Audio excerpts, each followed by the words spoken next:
ang papel ng teknolohiya sa makabagong edukasyon.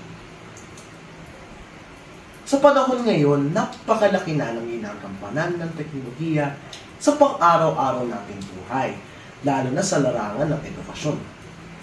Dati, libro, pisara at tsook ang pangunahing kagamitan sa pag-aaral. Ngayon, halos lahat ay nakadepende na sa paggamit ng mga gadget tulad ng cellphone, tablet at laptop. Pero ang tanong, ito ba ay nakakatulong o nakakasama?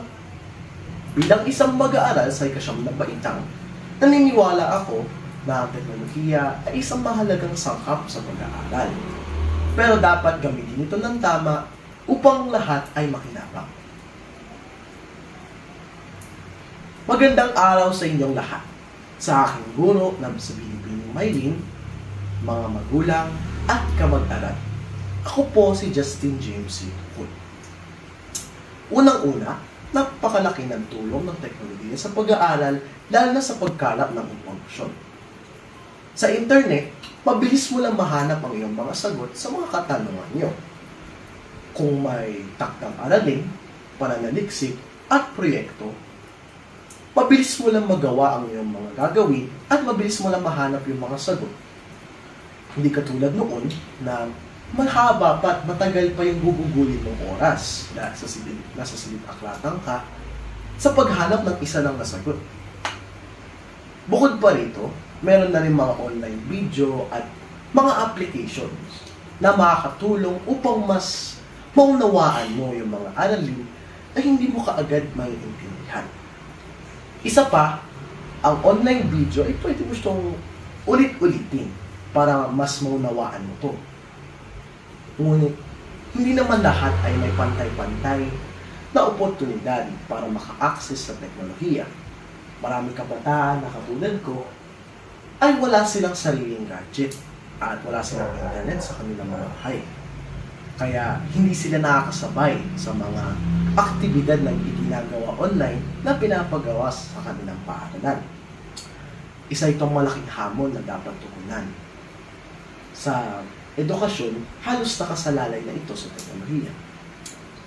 Isa pang malaking hamon ay ang sobrang pagdepende sa teknolohiya.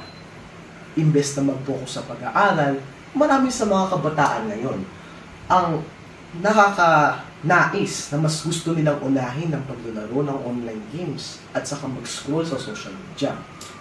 Hindi naman siya masama kung paminsan-minsan lang, pero kung naaapektuhan na ang pag-oras ng pag-aaral, ay dito na nagiging masama ito.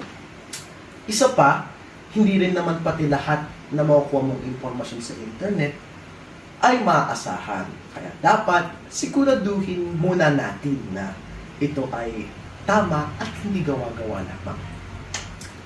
Upang masolusyonan ito, dapat humingi tayo ng tamang gabay sa ating mga magulang, sa ating mga guro, at sa gobyerno. Unang-una, sa gobyerno dapat maglaan sila ng pondo na para mas maging mura yung mga gadget at magkaroon ng libreng internet para sa mga nangangailangan nito.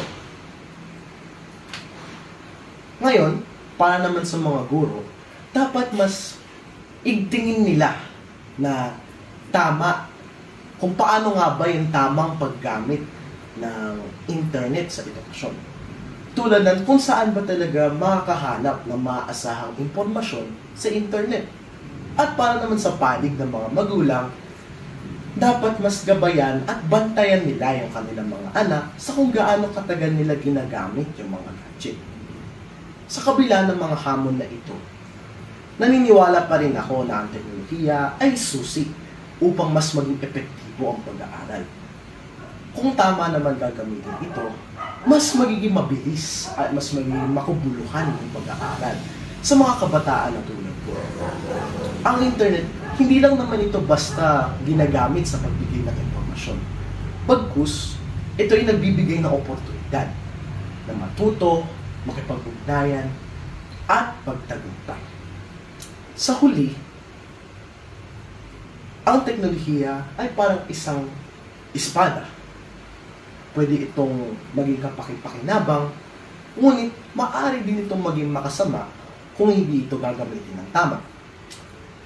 Bilang isang mag-aaral na nasa ikasyam na baitang pa lamang, umaasa ako na sana, balang araw, lahat ng kabataan sa buong Pilipinas ay magkaroon ng pantay-pantay na oportunidad at maka-access sa teknolohiya para maabot nila ang kanilang pangarap at magtagumpay sa hinaharap. Sama-sama nating gamitin ang teknolohiya para sa isang mas maliwanag na kinabukasan.